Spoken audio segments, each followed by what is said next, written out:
What's going on, and welcome to Joe's Geek Show, the video series where we talk comics. And today I'm going to be giving you my November 13th, 2019 comic book pull list.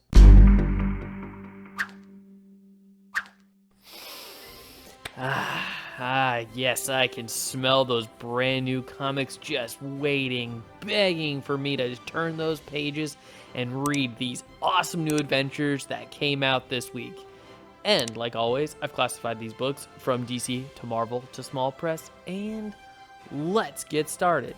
Kicking it off with Batman Grave, issue number 2. So when it came to Batman Grave, issue number 1, I thought it was a book that was okay, it didn't really jump out at me as like the best Batman story ever, or even the best Batman story this year, but I did find some general enjoyment in it, and I was like, well, it's a mini series anyway, so let's go ahead and pick up the second issue. And it also helps me get my Batman fix, because let's be honest, I'm not reading Tom King Batman. That's a ship I jumped 12 issues into his run.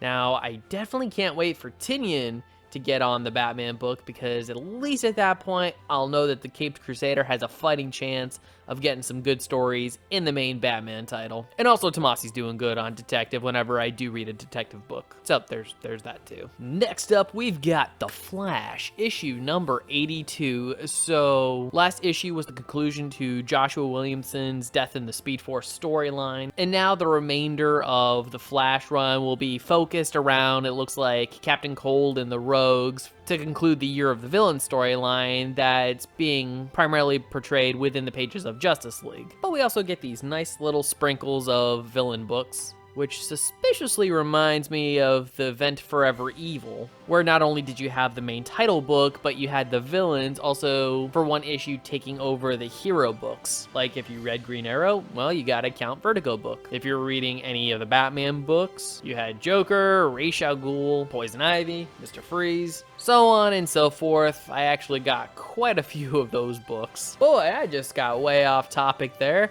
Well, yeah.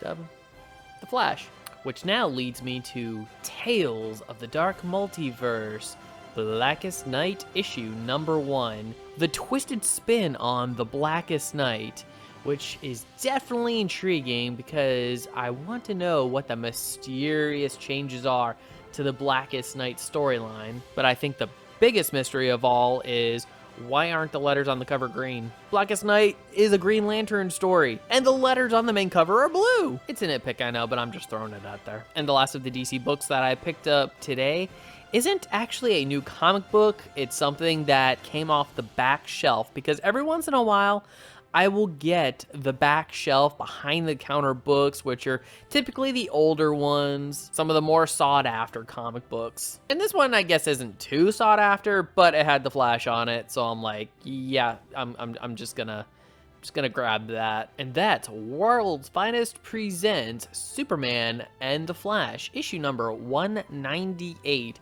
which is the third race between the Man of Steel and the Scarlet Speedster. And I just love how on this cover, Batman's just standing on the sidelines, giving the peace sign. Or maybe he's counting down. I'm not sure, but I'd like to thank Batman for peace. Well, that completes the DC books. Now moving on to the Marvel with Morbius, the Living Vampire, issue number 1. Yeah, my boy Morbius came back.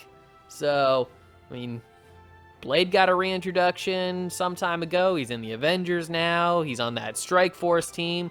We got Morbius here. Ghost Rider recently came back. Hey, Marvel, how about a Midnight Suns book? That would be nice. But in the meantime, a Morbius solo series will do the trick. Which now gets me wondering, I have a Spider-Man versus Dracula comic book, a Silver Surfer versus Dracula comic book. Why was there never a Morbius versus Dracula comic book? And like I said, that's the only Marvel book. So now moving right into the small press section with the only book that I got here, which is Go-Go Power Rangers, issue number 25. And recent circumstances have caused me to fall slightly behind my reading list, so I've kind of had to push certain books to the front, the ones that I want to like review and the ones that I'm really behind on. Well, that completes my November 13th, 2019 comic book pull list, and I would like to know what you picked up. Please leave your comments in the comment section below. And if you like this video, I'd love it if you'd smash that like button, share it with some friends, subscribe if you're not subscribed already, and ring that notification bell for more comic book content. And if you're wondering what to watch next, consider one of these 2 videos. Alright, take care, have a great day, let's read some comics, and as always, stay geeky.